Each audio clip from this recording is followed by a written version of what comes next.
Mbote na bino ba papa ba maman na bilenge o izali agence na bino Smart Consulting o izosa la bino musala ya kitoko. Tozana ba bourse d'études pour na bana na bino oyo bakokende kotanga na étranger etc. yango ebimi papa maman milengela yaka na bureau pour na ko se renseigner pour na intérêt ya mwana na yo. Tozana bourse d'études pour na Tunisie, tozana bourse d'études pour na Chypre, pour na Biélorussie, na Ukraine. Pour na ba nyonso bazana posa ya osala tourisme na Schengen, na Canada, na États-Unis, na Turquie, boya tozosala la bino assistance visa na $500 ya pamba. Ata yo mutu oza commerçant, ozana posa okende kosomba biloko no na Turquie, na Chine, ozana posa obeta ma tour na Dubaï, yaka na Smart Consulting, tozosala lo musala ya kitoko. Nous avons toute une équipe de professionnels qui seront là pour vous assister. Ba numéro na biso za na se bobenga biso pana ba oyo nyonso balingi kokutana na biso baya na bureau tozana commune ya Lingwala na avenue Nyangwe numéro 269 arrêt à Sanef référence Kinmarché. Bienvenue à tous. Smart Consulting avec $500 on peut voyager partout dans le monde. Merci, j'ai dit madame, on a besoin nyonso bosuli baku ya kondala landa biso mokolo ya lelo jeudi 12 novembre 2020 makamba koloba pona République démocratique du Congo ezali ebele. Est-ce que santé ya mboka oyo ezali malamu mokolo ya lobi batata na biso ya molimo batata na biso ya Senko bakenda kokutana sénateur à vie Joseph Kabila na ngambo na chef de l'état Félix Tshisekedi akobaki na ba consultation kasi akataki yango potisaki visite moko na musala za kosala mananzela elenge sa population ya sebelaki komona mokonzi mboka kuya na sima tango molai depuis nzela oyo ekangama au moins mbala oyo nzela oyo kufungwa manzela oyo katisi ba commune ebele. Merci na bino bozali mingi o bosebelaka na plateau de vérité to sengi na bino bo s'abonner belle la chaîne YouTube na biso ko permettre na bino atako lotili kezate courant na Kinshasa comme Nguna Marie Denis sous te sengi baluka ngo kombo ya sika bokozala la page na niveau ya présidence 1400% de dépassement budgétaire. Est-ce que oyo et comme il cambote mais ngambo na ministre ya budget lobi eza bingi justifier le cambote li bongo programme à 100 jours o ezalaki budgétisé te yango za ko expliquer dépassement wana.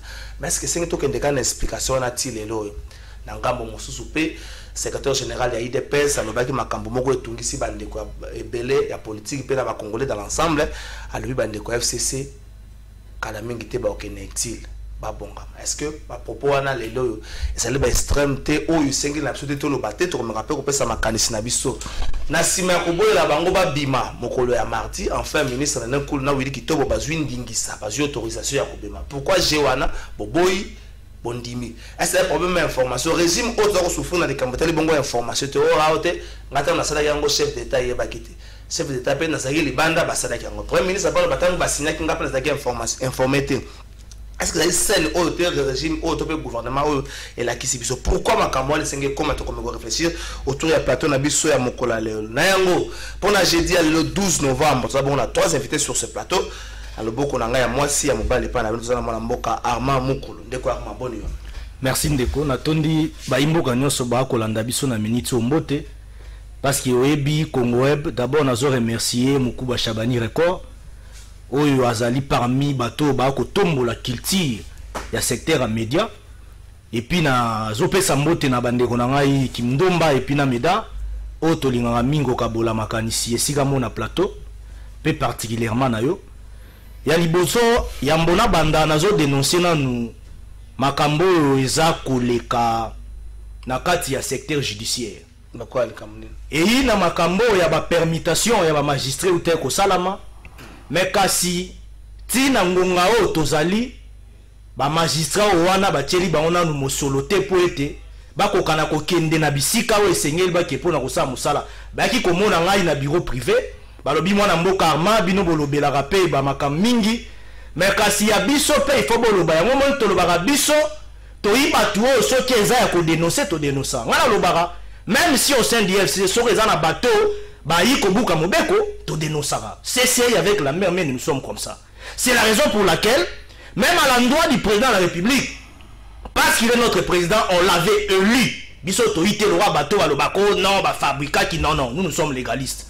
Kasi soki pe nyaku ezali to yaka pe to esaka mokonza mboka ete nyaku ezali obuki mobeko et inde ba critique constructive pour mboka kende liboso donc toyiba to toyaka nde na bavaleur totalisaka nde oyo esengeli esalama mpo mboka na biso ekei liboso. Merci ndeko na nga mwana mboka Serge Kindomba boni.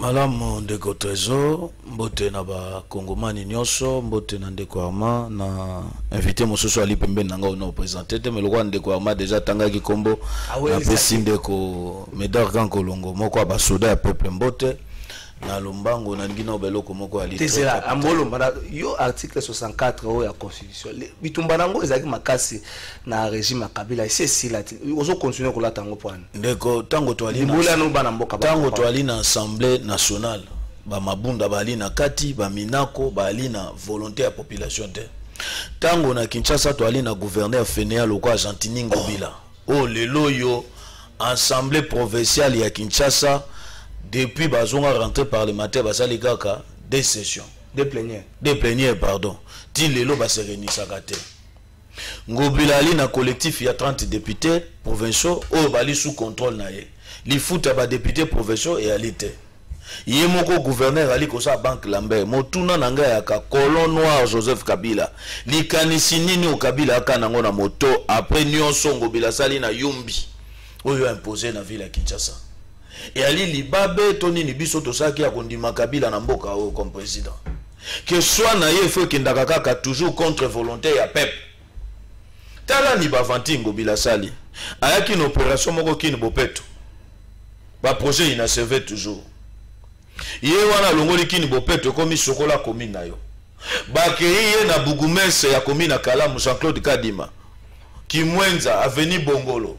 Ba kenda ba déposa libanga moko kuna liboso université Kimbango balobi te azotonga nzela avant même elanga ça na image ya université elanga esili mule bandi Ngobila ti lelo na Bugumese bamona na kate mais ye wana eso azali ko continuer na bavanti ya komema Félix Tshisekedi na nzela elengesa yango na li ko interpeller baza IDPS musala zo sala mamalamu na li ko interpeller baza IDPS amemaka Félix na makamba bosoto na ya kini bopeto.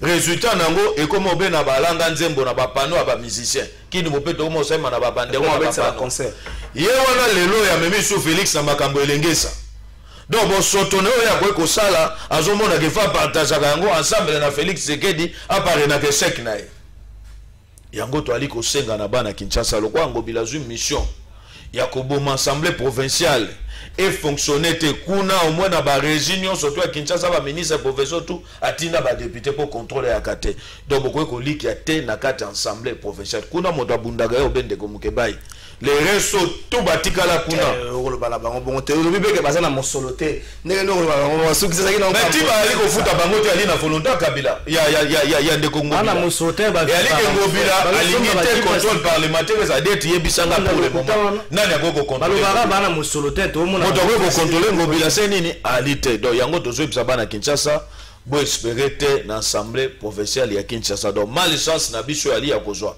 Ngobila comme gouverneur et puis à kozwa ba député à lolendo yo to ali na bango na kata assemblée provinciale. Merci ndeko Serge Kindomba mwana mboka Médard Kankolongo batunyo so ba présenter ndeko Arma présenter ndeko Serge Kindomba présenter boni. Non esengo mingi ndeko nangai Trésor Kalafai merci pena ba ndeko tozana bango na plateau ndeko Arma amona na galisusu te depuis kaka makambo ya ba juge ba prêter serment constitutionnel ba musoso to na fait cesser mwana na mwana bendana ba muso ba lobakate mais courage quand même azanango na PCM makasi azaye lenge kalate to kozwaye to kokatise na ngambo ya peuple parce que mayele na ye sengeli esalela mboka na PC lisusu mbote na muningana nga Serge Kindomba le plus important que le Congo gagne mais permettre ngaina comme on a dénoncé le Kolaye, c'est que j'ai vécu à Lubumbashi, j'ai entendu parler de l'insécurité. Ou à Lubumbashi, insécurité Zamakas, mais Trésor, je peux vous dire, cette insécurité est voulue et organisée, des fois même entretenue. Na ko ce exemple. Na commune à Lubumbashi, na zomona bali bato bateka ba marché pirate. Babilenge basala ka cabine pembeni ya ba cabine tout ça. J'ai vécu de mes propres yeux. Bazotinda pem police militaire na minduki. Bazo beta masasi na moi pour ko disperser babilenge bazoteka ba cabine bama bazoteka mapapa. Donc j'ai été estomaqué. Yasuka ezali bato ba bombache na personne na poste na centre ville wana. Namoni ata 4 camions zoya. Ya militaire. Même j'ai police militaire. Na kokite na kiti na tuni. Ba police ba la police. Ah. Est-ce que pour ko benga na mutu ba ko teka na balabala. Yeli musala ya armée na Rumangabo. Na Rutshuru, na Beni, na Ituri, bato bako wa chaque jour, bako luka mapinga na masaso, bako bete ni bilenge, bako teka, bakabine, oyo l'état congolais a sasa boma, pendant 18 ans, moussale la kate, bako débrouiller, policier wana sa capitaine, ayebisinga papa, ce que yoza mupaya, biso wana Lubumbashi, za bebongo, ba militaire, donc, insécurité wana Gilbert Kankonde élément na poso yango wana yo kiswa na sécurité élément ngamoko na moni yango na lobaki OK ne capitaine na police ayebisi ngai na zamu paya ezala gande boye ko beta masasi na moyi kuna ali problème te ba coup de balle comme le roi loko la blague donc c'est inadmissible. Ceux qui va petit peuple, va petit place singulité, la police elle peut pas assurer la sécurité à besoin de la police, mais insécurité est organisée et voulue na bandego yo bazakuna Gilbert Kakonde sele ni musala na yo. Yami balé na zo peka 5 secondes na makambo kindombo le bien assemblée provinciale ya. Non, ce qui ngobila Serge Ali Kosel c'est des fautes na yete faute ya assemblée provinciale. Mibeko lobi moye Ngobilaza souveraineté. Si cette assemblée-là, il y a l'imacas de l'Ngobilasi à Longwa, tout le monde est à Godem Poi. C'est exemple. Pas le président de l'Assemblée nationale qui a initié une motion contre le mais non, il est lui. Mais les députés, les députés, députés, proposition président de l'Assemblée. Et si quand on va penser qu'il y a le bureau va siéger. Non, et si quand on va penser qu'il y a mon choix pour exécuter tout le monde. Mais nazo katanga yo sugi yo zaga sugi balobi bato bandi ko kotela bango. Boko bisema kango ki chasse ko kufa yo ko katanga bato bako sebelete ka la faille. Falo tiga ide na ngoma na suka. Ngana lobi teke ina lobi Godem Poi aza fier na assemblée wana. Comment ça? Na ko pe ce exemple moko. Sugi obimi awa. Ministre moko bato bazo finga nga mikolo. Ministre de transport. Et ça m'a fait l'Assemblée provinciale. Il y a Kinshasa. À cause de M. Nicolas Nyonso, vous voyez bien, 500 francs lobby, il y a Moutoga Mouké, 1000 francs Moutoga Mouké pour le parking. Il y a un talibanga. En tant que zo, à continuer que Zambonga impunément. Au retour à Nani. Vous avez tout ça. Ceux qui ont musique au longote, rompo le place one. Talagana rompo one. Tala ministre ya urbanisme habité à Kinshasa. Na solanga na mukeba na muzala soba kusala kamboni tala ko mona ke place wana soki mule beti maye tondaka magoro do babi batu bimaka wana me baye na rompe wileri bako tongana caniveau merci mon batie wana na rompe côté conteneur côté place ya bisu bel côté batu ambiance bandi wana. Admettons maintenant que ceux qui ont dit que la bisika wan na rompe wan et que même tout gouverner c'est prévoir. Donc si cette assemblée ne fait rien, ngobila kakate mais ba ina ndingisa ko contrôler, il y a le 30 députés ba ngo dynamique ngobila. Bango moko bazana groupe WhatsApp moko oyo bazalaka soki basololi so na kofundo ba député bango moko na kofundo. Merci. Baza 3 mois impayé. Ba député bon, merci ndeko. Baza 3 mois impayé. Bon.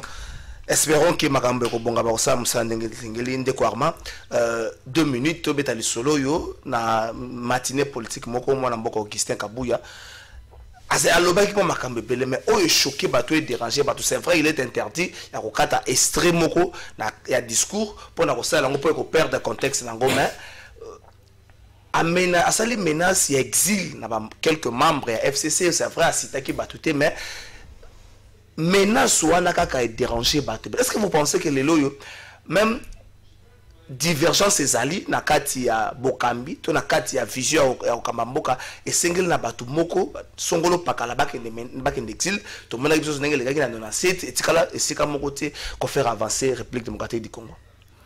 Merci Ndeko Kalafai pour la parole au Pessingai. il y a des comportements on a mon arana quand il y a chef il y a fonctionnement il y a bande on a biso à IDPS particulièrement na sommet il y a IDPS et puis ça n'a pas ça là na longo la lunette mon frère vous savez Augustin Kabouya en réalité ce qui na état de droit au bas que l'état de droit il fallait pas interpeller.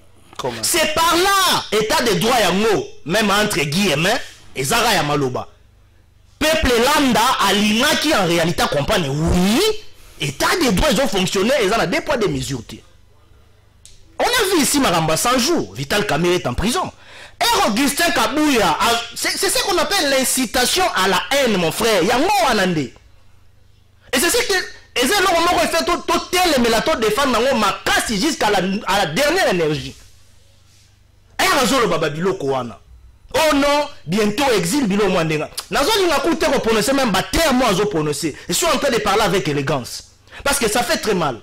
Moi je vais demander à la justice d'interpeller d'abord M. Augustin Kabouya. Comme bamatambo bandeko lo baloba ya menace, c'est la peine. Tout le monde est égal devant la loi. Nous sommes tous égaux devant la loi. Et puis, il faut en réalité, justice est équitable. Quand on parle d'une justice équitable, et ça, justice à pesanteur. Il fait la justice moko justiciable. Ça veut dire, même na kao, biso tout pays ba imboka. C'est-à-dire, ça, sujet moko, na osenga même na ba média, il faut la sensibilisation et combattre bajara ba bizale loi nezala. Augustin Kabouya, est-ce que na kati FCC ya ina bande côté? Nous sommes des adversaires politiques. Nous sommes là pour conquérir les pouvoirs.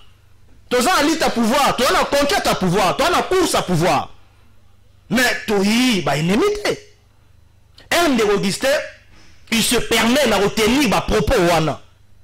Il a évité, si il est mort, il a sa partie. Sous les bois, il a évité ce bazar content. Parce que bango il y a malam.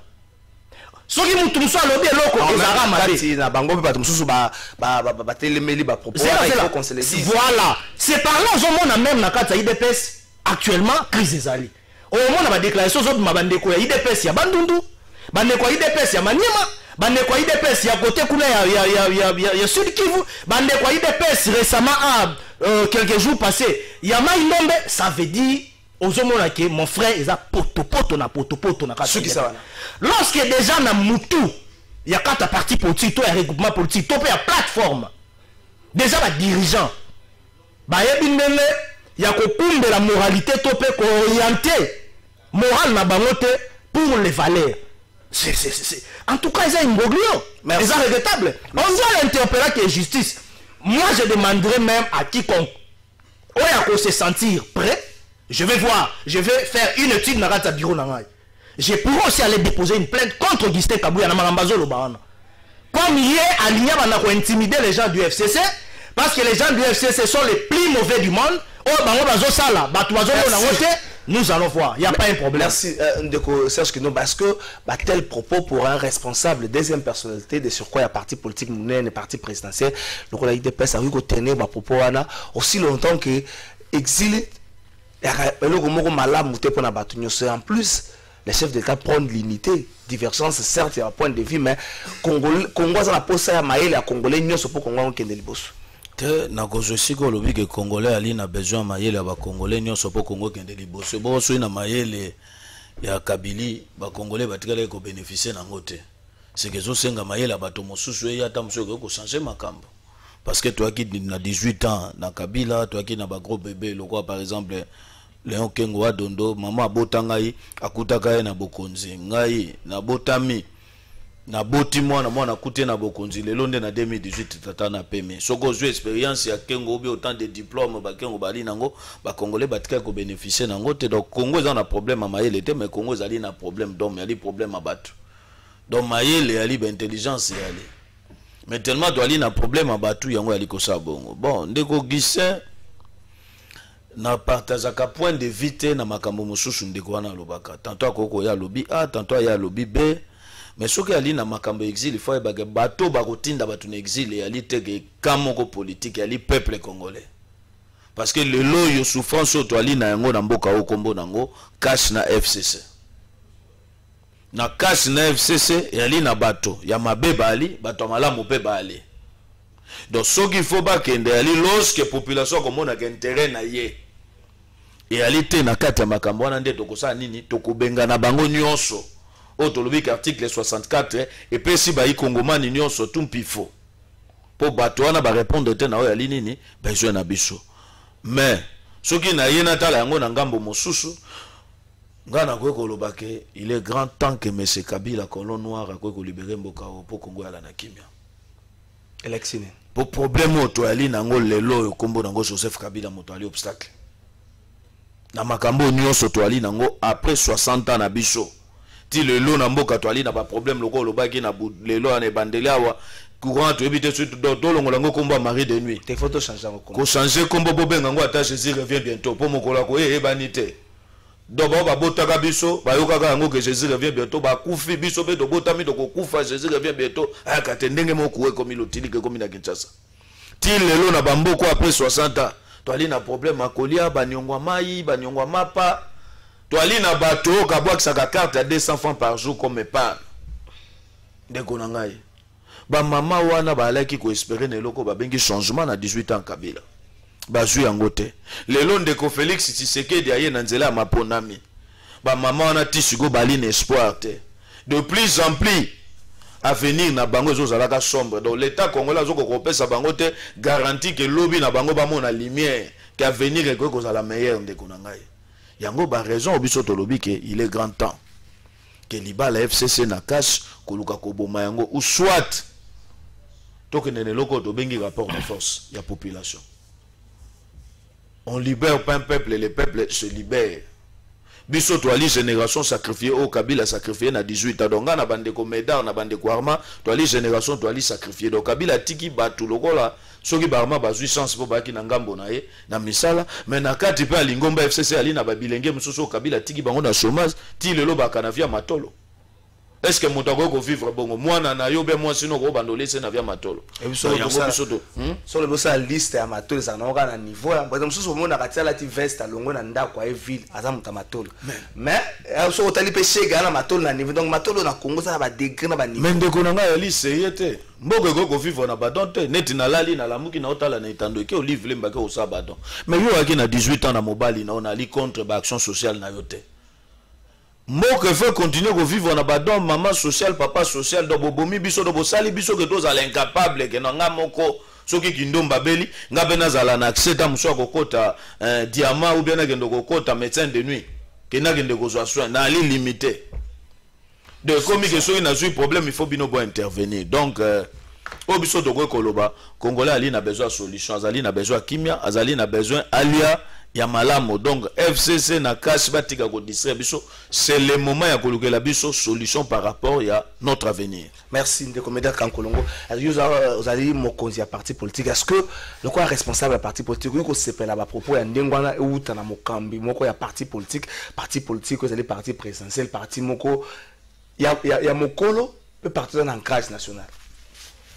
Parti na biso Congo en avant et ali kota la makambo ya libala FCC cash so tuni ngai na sina bayango ndeko Kalafai 2 ans to sukende 3e année yango. Quel est le vrai problème il y a ba congolais coalition à résoudre tout le temps to ya kana plateau kaka kosala mission na boswani na bango c'est ça.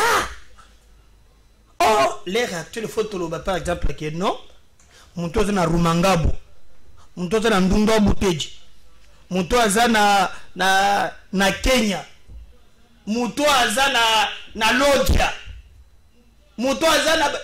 Quelle est la situation na Bango? Débat on est à côté. On revient toujours dans le même problème. Quand on a fait c'est pas qu'on regretter, ou bah qu'on kende exil, Arma. Et qu'on peut se passer là, on a les lunettes. Bon, si on ndeko ya Russia ko tala biso yo che lunettes na ndako. Awo bande ni. Yo exile ko solo passe. Hein? O solo passe. Oui, na longoli lunettes. Maloba ya kabuya salinga passe. Bongo si ko ndeko ya Shebeya. Akotale ona akotale solo. Ibotebe ko ndenge ni. Donc bosala na bino Congo etikala ya bino vous avez les droits, après vous avez conseillé nyonso, obetaka tourna Kinshasa sans problème. Non! Coalition na bino nde mukwege lobby ezali oasisité et combattre les criminels. Moi je ne prêche pas les règlements des comptes, non. Parce que ce que vous réglez peut compte les lots, vous régler nos comptes. Mais ce que nous voulons, c'est une justice qui élève une nation. On va l'exil pour les sociaux, madame. Nous sommes le bandit d'exil. On a fait cesser. Est-ce que tu n'as pas on a fait cesser. Nous sommes le bandit. Fait cesser. Mais bino bemo konzina bino koboma. Et puis d'abord quand vous serez bango ba regretaka. Siko maboto ya bato bazana charnière ya maluku. Oh bakamata vraiment na libulu ba tieni ba momi ba tieni na libulu. Wana bazaba ngulu. Baba congolais de moins. Soki tozui elenge yo babetaki ni masese wana marche isen. Donc Dieu se conseille, il s'est engagé, nous devons conseiller l'émission boye. Arma ko regretter, bilu ko ndexi na bomoy. Mais baba ya exili ya libérer na mabele ko zonga le sous-souté. Justice c'est pas pour la bangote. Non, je ne veux pas que vous se régler par contre la coalition, mais au dina sena moyi. C'est pas tokenda ko sambo balobaka. Ça là ka moninga o lingi ba salela yo. Mutu loko la Kalev. Ce qu'il a fait dans ces pays. Arma yo ko za la ka fier. Au moins il est à l'aise à cause de soit c'est il peut te mettre là un mois soit bien bien hier yo kala faille yo habitude de boya zongi abimi donc au samba kate au sala garia soit tele yo akuya ta sabato tu ata na toi ti azo to loka boy donc Congo comme bilanga merci donc on a une coalition ba ko répondre te biso tolobi règlement de compte T. Mais on y a yebi de loin ou de près. Il a des problèmes. Il y a qu'à justifier. Même bande ko ya cash. Ben que baza épargné. Il est grand temps ya ko sale la mboka na yo en respectant texte. Merci. Pour l'obi les mêmes makambo et ko zongela yo. Merci. Il y a batu ya nzambe ko betela yango tolo. Bakoko baloba mokili mbanga ya ntaba. Arma. Merci. Nano regrettete. Merci de comédie. Merci de comédie. Arma atira la gestion lo moko ta kanga pe mutu moko donc boy épargner toujours 1 minute 30 1 minute 30 s'il vous plaît. Toujours 1 minute 30 1 minute 30 bongo toko ta likamba consultation. Ministre Nenenkulu, ministre Willy Kitobo ba pekisaki bango ba voyager mokolo ya mardi. Mais après, bah autoriser bango le sous. Est-ce que le gouvernement a besoin de souffrir dans la première information? Côté mon chef d'État, le baba, ça veut dire qu'on a miné un bon gars à informé. Côté mon premier ministre, le baba, ordonnance soit un gars à informé. Est-ce que tu souffrir dans le gouvernement dans la première information de quoi? Vous avez 1 minute 30. Merci mon frère. Tant que tu vas ko circuler dans les médias, tu vas dénoncer manière ya mokonzi mboko ya ko se dédouanier. Na ba faire de l'état batu mingi ba jijagi biso apona bato ba mutema likundu on ndeko ma mutema likundu yepena ina Félix. Non, moi je suis légaliste. Ndeko Meda, je te concède et le remoro lobi wana, tu as raison. Et il faut totika na kati ba texte. Là je te donne raison. Mais kasi na yi na ndingisa tope na réflexion moko na yote na vie moko na yote koto lobby o Kalev asalaka boy akozwa mutu. Non, Kalev était en train de servir le pays. Voilà, il était dans une fonction de la République, il servait le pays. Non, moi je n'entrerai pas dans le débat. Non, Kabila, non mon frère. Kabila c'est quelqu'un à qui nous devons en réalité un peu de respect par élégance. Kabila comme Abani au Jérémy on a 29 ans. Biso toi déjà la trentaine d'âge. Pour quel bilan? Yoka. Kabila Jérémy on a 29 ans. Pour quel bilan? S'il vous plaît. Il a géré ces pays dans ndenge to ebeli. A pacifier mboka. Kabila fuki ba des extérieurs na mboka o. Kabila ça les biso 126 000 km de route asphaltée. Ce n'a pas énuméré ma mboka la sali tant que je biso. C'est-à-dire il faut pas toka la kaka makambu ya mutu ya mabe. C'est de la même manière, bateau, comme le rôle à bateau, opposant Kabila. Travaille avec Kabila. Tout le monde a travaillé avec Kabila. Nani a quoi avec ça, bango nyonso na otama côté, bango tout. On va signer ma constitution. Nani a golo baté hier les gars katana katia, liboke to pa assiette à Kabila te. Félix Tshisekedi. Non. Et bon bateau ba ça ndinga ndinga na bazo ke na ile lo ba beta tolo. Oh boy, to yebo ko sala boy. Mon frère, il faut en réalité tous en rappeler, bateau tout ça à la part des choses. Zonga la question nanga aussi. Quand c'est la question. Mon frère, vous savez, dans notre pays, nous avons un problème au sommet de l'État. On doit le dire. Moi, je n'ai jamais insulté le président et je ne le ferai jamais. Et c'est ça. Voilà. Voilà. Moi, je suis légaliste. Je suis d'abord journaliste avant la côte politique, expert en communication et en information. Je suis doctorant en communication politique. Le problème ici, c'est quoi? Au niveau de la présidente de la République, mon frère, dysfonctionnement, amateurisme. On nous dit toujours le chef d'État est quitté. On a déclaré officiellement la conférence de presse à Libanda Moka a confirmé bandeko a minembo ba bandeko na biso. Allez on na yeba ngati na kota na makambo anati. Ah appelle sous on na yeba chef d'État a yeba ngati. Mais kasi non je te donne des éléments. Attends. Le 26 kaka ya moi oyo. Je te parle avec des éléments. Le 26 kaka ya moi oyo.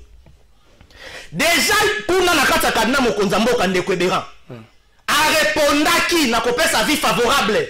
Pour la voyage na bango. OK. Totanga ki mikanda na bandingisa misuba etando miminga media na tanga mikanda ngo. Ba pesi ndingisa sko ndingisa na RB ndeko bera pesa ki yango. Ordre de mission de je kotaki. Ba terme de référence et tiamaki. Mais kasi biso to comprendre était. Pourquoi on n'arrive pas à dissocier merci un homme d'État à la carte gouvernement na nene ilungankulu. Topé ndeko na biso na nikulutu kitobo. Le quoi la ministre de l'industrie na ministre d'État en emploi travail oh bah n'est mission na casquette na bango oya FCC. Merci. Alors comme ça mon frère, on a un problème ici dans notre pays même il y a makamo na benga usurpation pouvoir. Merci. On voit une structure de l'État oh ezali même la présidence na C ya ba ministre et bon mbamoko brusquement oh non hiérarchie de lobby. Merci. Oh non. Donc merci. La présidence. Lorsque nous dénonçons des choses oh non. Félix cité. Mais non, les négociations comme ça. Négociations qui nous mandent de quoi mal bango. Ceux qui va répondre, tant que va répondre, qui c'est-à-dire la guine que le bakino information comment qui n'endenge et singeli dans le délai, mais hiérarchie pas dans le cambo. Tout le monde a il y a général Kassongona gouverneur, ngazoto samobe quoi hiérarchie n'engai. Hiérarchie to komi ko luka to ko senga ba l'acceptation hiérarchie atabata to batala ka o ba mona ka ba l'acceptation hiérarchie pour hiérarchie comme composer problème niveau ya gouvernement ko boya ka makambo ko wanga na ka makambo est-ce que ça a été oyo ba la kisi biso tango mula il faut to continuer kana lire le lumbango nginde kwa mase kisinga na maimiso alobi courage na yende aliko kamisa ngai tango ba bakana etando keke Kabila a payé pour ya sacrifice na mboka o soki ali pris ya sacrifice ya colon noir yali ke poya comme milliardaire atika ba congolais mani na passe ube na pauvreté to ali na yango wana ali pris ya sacrifice te soki ali ke colon noir na mama le kine Jeannette Kabila ba ko comme ba milliardaire mais ba congomani batikani na vie ya passe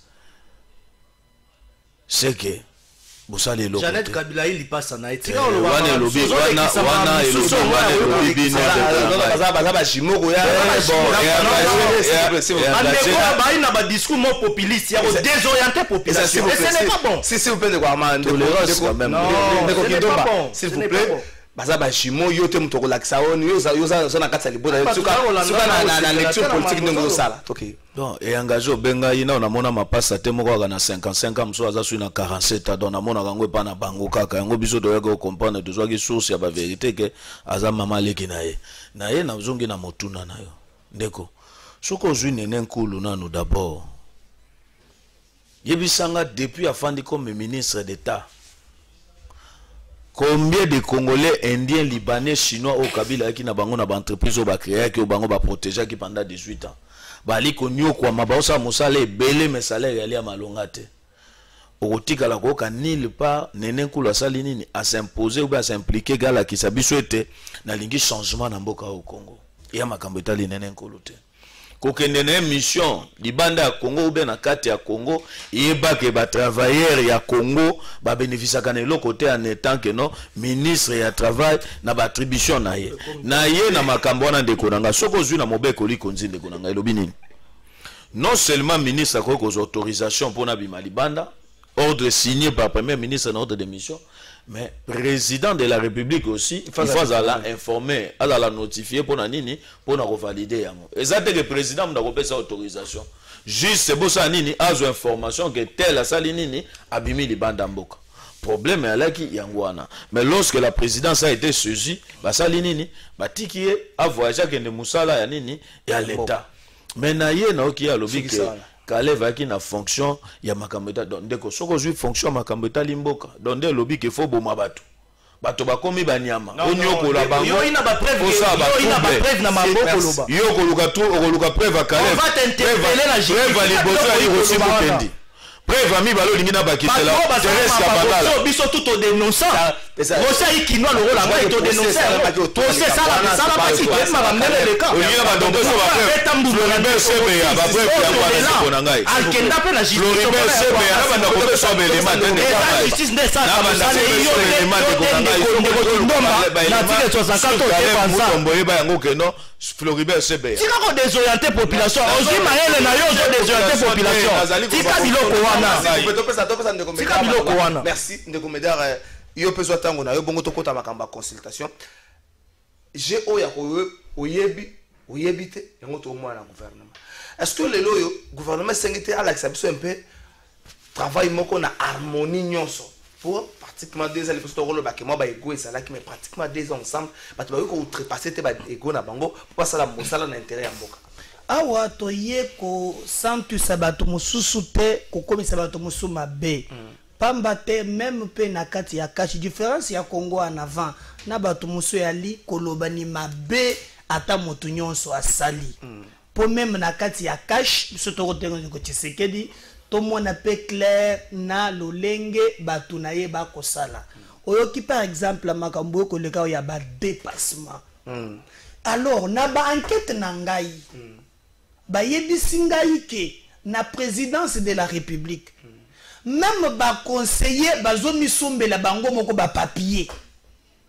3 mois yangoyo soit ya fonctionnement c'est là de comédie ça dit conseiller na présidence de la République asombira ma papier na sitake na ngona nazo yebisa yo c'est vérifier sala musala na yo ngana pesio une information oza oyebi ba pasango bazalaka journaliste bazalaka la chair il collecte il traite pas il diffuse l'information moi je suis source d'information na édition que mbongo yango ba conseiller même ba papier et comme on a nité soko ba dépasser ça alors soko na zo tout na yango na lobiko hein oui mo kinya ko kende comme on a siko mbongo na ba lobiki ça ba dépassement et zo kende what parce qu'il ne faut pas ce qu'ils ont mais gestion tout le baki ba tout non mabe et uta na ngambu nyonso ali mabe c'est ça ndelo na ko pekesa arma yoli alenge oli expert doctorat moi bonjour doctorat nyonso qui expert au tchena mal or oyo logo na tandoike au tche cravate on peut défendre indéfendable mais ngai na talisunyo makambo ko leka kuna oya ba dépassement na kolinga yango te to lingi ba yebisa biso nani akosalela musolo wana en fait dans ces pays de Bomiko Sakaka la faille qu'on sait la politique comment on a fonction politique et puis ce qu'on dit dans tata na yote héritage nous nous sommes la politique était na mogoyo mais n'a pas congolais de moins que vous baba qui par politique était à vivre à un fonctionnaire de l'état aza peine à droit et à richesse à Congo lokola yo comment ça compte la politique c'est un temps comment angolelo lui de tout faire dès que bila commissaire justice yaye chef final de le juge pro Kabila. Non, c'était pas ça. Non, je vais donner après c'est l'éclaircissement à ma parole. Que bande lokuta ngokota na lokuta nga wana ko bato ba yebi ko bazana audio bazali. En fait, mboke komi copia ba politicien. Tolobi makambo ya Nene Nkulu. Moi je n'accepterai jamais que ba empêcher ministre en fonction quel que soit bon quelque part un peu ba service sous moi mais ba lobby que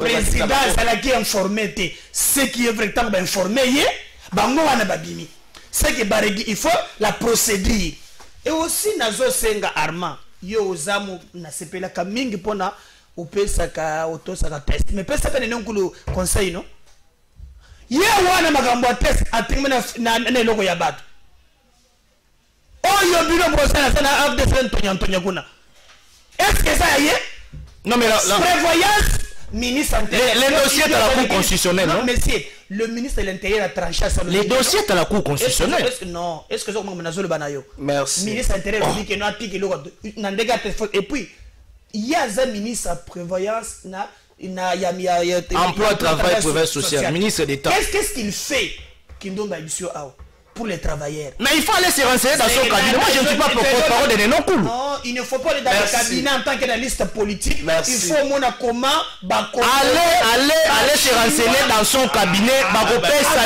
documentation. Il y a Makambo, il y a Sali. C'est comme ça que l'intellectuel doit réfléchir. Agent salarié.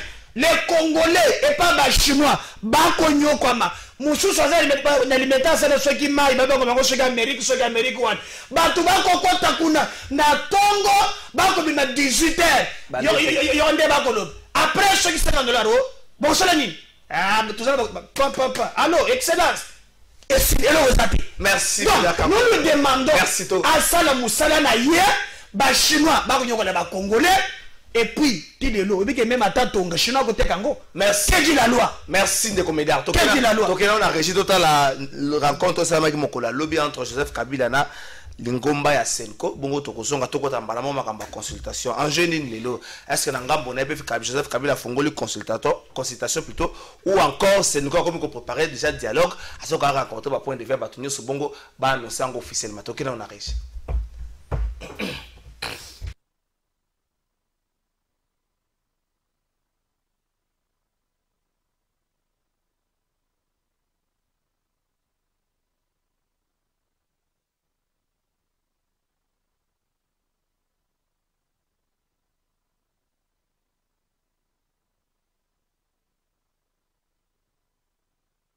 Politique actuelle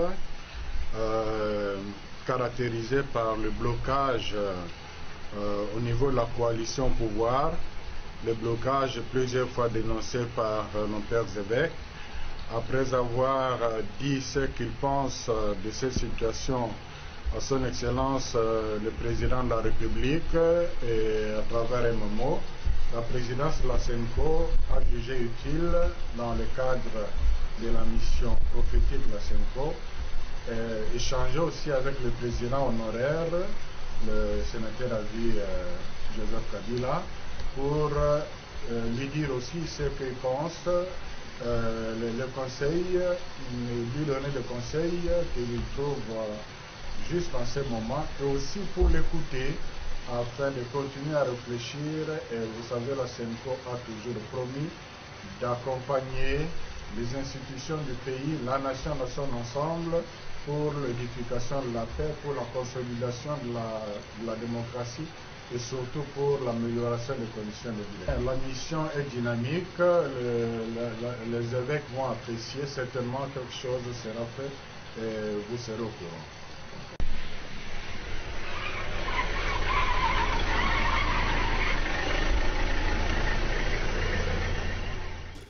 Merci Maurice Gigandou, merci Patrick Kitoko, merci Namaye. Dans le service à communication, on a des journalistes qui sont accrédités dans la consultation. La consultation sur la Bimi, interview c'est vrai, interview il y a Thomas Lokondo, Salima Makele, le présidence va réagir. À conseiller mon Konzamboka, mais interview mon a monité. C'est l'interview. Il y a Chege, na ba Chayer au président Yambaki. Mon président soit Yambi bato après interview s'il vous plaît bandeko. c'est la biso interview ya ba chèque na ba chèque to yeba pe nini bango ba yebisaki na mokonzi mboka pour résumer nango ezo yeba na interview mais ba ndeko wana emonani te so bo miseli biso ngo permettre to comprendre même mokonzi mboka ndingo consulter ba chèque ya Kinshasa baza na même réalité na ba chèque ya Lubumbashi ndenge pasteur medaka kolonga lubiko to kuna masasi beta papa ya Kinshasa ba senga ba politicien ba soka mais Lubumbashi masasi donc luka pour consulter ba chèque ya Lubumbashi ko bo sa te ba chèque ya Est pour mon âme to ça réalité n'est par rapport à contraire donc ça associé bango nyonso ba délégation et permettre à ce que makambo liboso consultation Joseph Kabila bande consultation ou encore dialogue moko ndeko Kolumba solo ndeko arma maloba mboka ndeko ya mbona kota nanu na ina nani atamu eloko moko rapide mon frère comment bino ko nyata bien zo clairer ba opiba congolais s'il vous plaît bon le bana ba congolais ko nyata mo ko ozo lexanga ministre ozo lexanga ta tozo lo balingala to bando le galega ba émission français trop ka ba imboka baba indeko ama le kaka na émission lingala OK oh biso to landara et ozo le dépassement budgétaire il y a niveau à présidence 1400 c'est 1400% pourcentage mon frère et ça bino moko déjà dès le départ il y a commencement il y a présidence wana c'était prévisible et biso to uti na mbwela lodge même makambo il y a projet à 100 jours à 400 millions de dollars on de vital qui au côté de la prison to maramdene les kaki en réalité c'est le premier ministre avec le gouvernement ne projet là il faut qu'il exécuter oh non nous avons des experts dans la présidence bajango ba bambi on a poche ça bon na président de la république de la république et bandi ko ça makambo na tititi nyaku nyaku koti ba triple salaire inspection générale à finance tilelo ba ina ben paiement Romona ndeko wana zo bimisa makambo o ba ki okanga DG boy oui c'est bien mais bon faut taper bateau ba ko ça musala il y a un problème et ça qui déjà wana ça dit lorsque déjà le grand système a un problème nakati ba sous système ba problème ko ça environnement maintenant ya système wana o to benga la population to ben institution et vous en a problème c'est ça maintenant le problème aux homono dépassement budgétaire moi je trouve ça déjà normal et ça qui n'a pas prévisible il faut en réalité ba interpeller même bateau ba wana na ba secteur wana ya budget finance ba expert wana ba na kata ba collège ya ba expert ceux qui ba conseil spécial à présidence il faut ba interpeller bango cour de compte il faut ko talikambango batou na bango na nous lolenge kani makambo iko koma tina niveau parce que inspection générale à finance nga en tout cas excusez-moi na rana ngai po na bango ti kota na alors toza awa lelo na makambu ya consultation oui ngana lo bango déjà sur le plan légal, le chef de l'État a eu sa consultation. Mais quand cette consultation est ça, dans le contexte où il faut la consultation un soubassement sociologique. Sur lequel un soubassement politique a biaisé, a créé problème. Soubassement sociologique parce qu'il faut y avoir les autres ont un problème, mal courant la monnaie même les PC à Tunduna DG bakendaki kuna na bakongo ba misala ezo salama c'est une bonne chose mais quand c'est la sociale ya congolais lelo guerre na est si la raté makama dépassement budgétaire ti lelo tozolobela ça ne va pas na mboka makama mutu politique tozolobela akoyo ko ça la consultation sociologique ayoka population mais quand c'est consultation politique na soubassement parce que accord na biso ya coalition pour tout gouverner ensemble ezali oh ils ont ça la ETFC sans en majorité parlementaire selon la loi donc pour même nene bazo bazela hypothèse moi oh ba ko qualifier majorité parlementaire ezada eroza irrégulier eroza procédure moko irrégulière pourquoi wana yoka ata lelo ba ko ko ba ba ke ba état de droit mais ba ko ko chango mo so po ba débaucher Batu, oh bah il va député dans la FCC. Mais quand c'est vous avez un ligne ça mogoté. Mais ce qui t'a tout constitutionnel, bon bah comme ça m'a beaucoup n'est peut-être. Mais il y a quoi puis bon. Mais celui qui est dans Mobeko et Rosata na nisa mogoté parce que celui député il a quatre groupement moko ouais qui ndaki na FCC. Il va juillet mais siège na et ko tika toucher à parti politique au wana. Merci de quoi. Ça veut dire procédure et continuer. Et puis en plein mandat bah coquille jamais pour dissoudre Assemblée nationale ou ils en plein mandat. Merci. Il faut ezala légalement ndenge ezala kata constitution mboka na biso. Merci. Il faut la crise institutionnelle entre les premiers ministres le gouvernement le premier ministre à émanation mais tilelo c'est là pardon tilelo aïe na ndingisa to pe na conscience ya assemblée nationale na gouvernement soke yi na crise persistante dans l'Assemblée nationale. Mais ce n'est pas le cas. Et il est Félix n'a problème na ya mes gestion face à un gouvernement, plutôt face à un parlement responsable au CD. Merci. N'a pas problème na ya mes gestion. C'est ça le problème.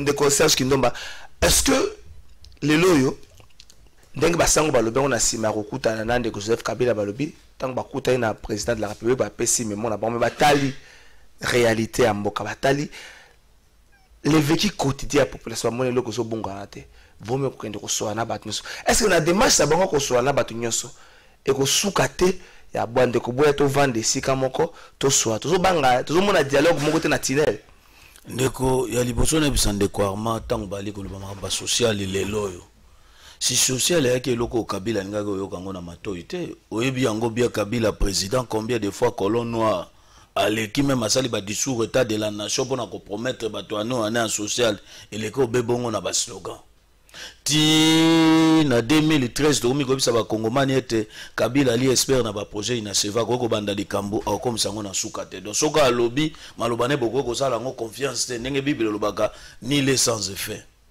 ndeko na ngai biso esika o to telemi contre makambo nyonso to ali koleka franc anti dialogue to zota démarche à Senko na misu moko a réserve. Pourquoi tota lango na misu a réserve? Bato wana ba échoué depuis Kabila aka président na ba union soyalaki ke ba contact ko bango ba mané ko zo na ba politicien église ka Senko ba biso tous les dialogues où eleki na mboka oyo o biso tozolo ba peuple congolais a bénéficié na nini et permettre ba Bruno Chiba la côté na gouvernement. Ce que ça que koko soit riche à l'inet en fumé, pauvre en politique comme un millionnaire comme tata mapango fait Chibas. Ba Kongomani ba bénéficier na nini.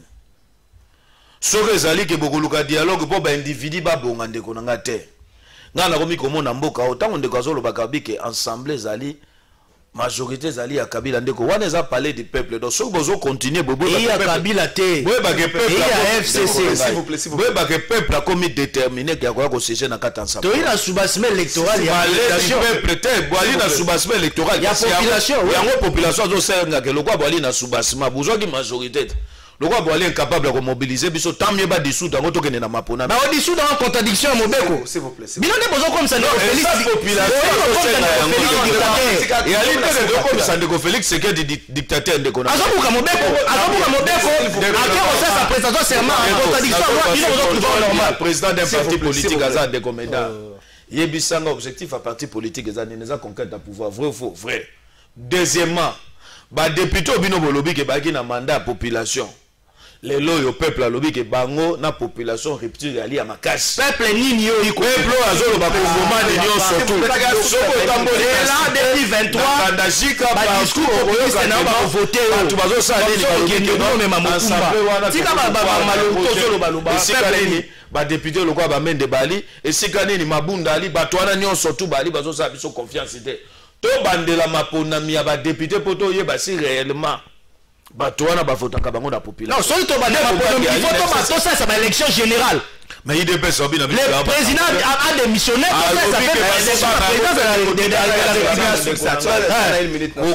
ça va élection générale pendant la présidence qui tati na élection va député na élection urbaine s'il vous plaît na moni lokwa na molimo Mende junior ndenge Mende akaso azo ba liboso ba pandisa ngota kaka mi porte parole à gouvernement do akotika bino bolo bata zo bino lokwa bana na edo yefa lo ba expliquer bino ya koko kanza pona sukisa na koyebi solo komoka ali très capital ndeko nanga Kabila ali problème na kati ya Congo tangu Senko ali kokende komona Kabila e ali po ba kongomani bazwa solution eloko moko te donc eloko nyonso boko ko sala intérêt ya ba congolais soki bo associer Kabila na kati yeba ke bini avanti e baby. Merci ndeko Serge Kindomba ndeko Meda Kankolongo to sukisa na yo.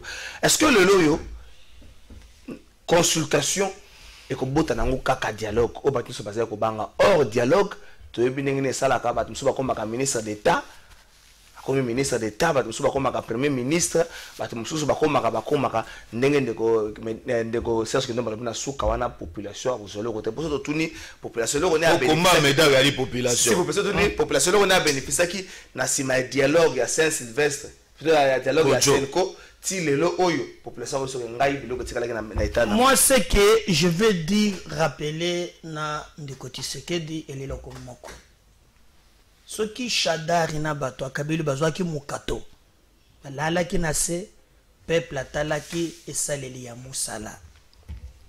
Ye azali émanation ya un cas ya changement. Tango ayaki tu donne espoir to komi na rupture na bato oyo. Aye ko sangana na bande ko mone misu makasi bakata bango mushisa ya soni batekela pe misu makasi omona ko ganga wako lobawa ye moko tango tukosa na émission ngana e bato ya passe tukobeta na ye tukolia na ye lokwa muke mais yo za innocent, moi je te pardonne pour biloko ko nyanga zui bitakira zui inorbero basenge yo zui yo ko zoloko moko te bato wana bakoba millionnaire dans un FPI mabe baso yo nanga ba victime bakope so $20 $30 o yaka kona ko ndezo tomboka wana so silsifie Hollandi na taquer bango fort. C'est pas ça le Congo. Nous voulons un Congo lobby. Oh, quel que soit ma borne abisso, total à intérêt à Bayimboka. Moi, comme on a Martin, comme on a Kabila, comme on a à la fin, c'est la fin qui justifie les moyens. Mais dans ma cambone avec vous, tous en la majorité. Ceux qui ont un site web Yasseni, au commun a qui peut perdre, Azaka kana 57 députés nationaux. 57. Mais nous dit députés beaucoup comme 118. Depuis quand il y a Yebna Kamolobi très bien. Depuis quand député a NIP, il y a RSCC, TTT, XX, on me peut perdre. Et c'est une violation grave. Nous, ce qui nous concerne aujourd'hui, Félix a consulté, Assili Sandenga Lobaki a dégagé majorité Yassika, Bayebana Kokotisa Bandekoyo na opposition. Oh, est-ce que l'objectif est ça va la tête comme la Bakokota opposition. Batambola paix. T'as marche à Soko Basalagi Bandagi na Kohydro et Suga na 20 mai. T'as le président appartient Mende à la marche na veste na cravate. Non! Il est en relax. S'il vous plaît. Il nous attend à son même dans un relax. J'étais avec lui.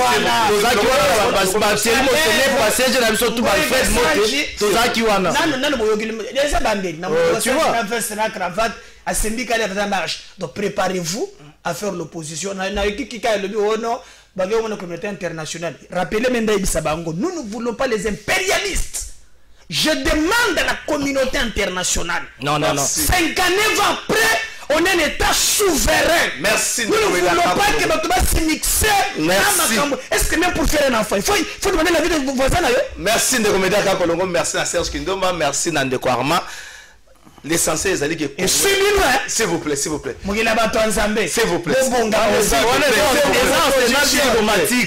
tout à fait normal. Pour une structure organisée, s'il vous plaît. C'est la violation de la Constitution.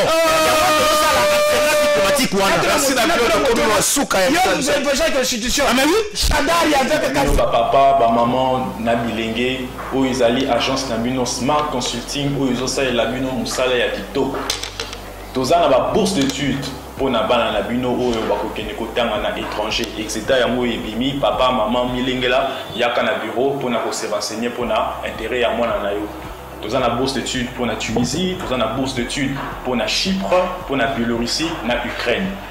Pour la Union, on a posé le tourisme, na Schengen, na Canada, na États-Unis, na Turquie, Boya, tout ça est labino, assistance visa na $500 yapamba. Ada yo mutu, aux commerçants, on a posé au Kenya, somba bilo pour nous na Turquie, na Chine.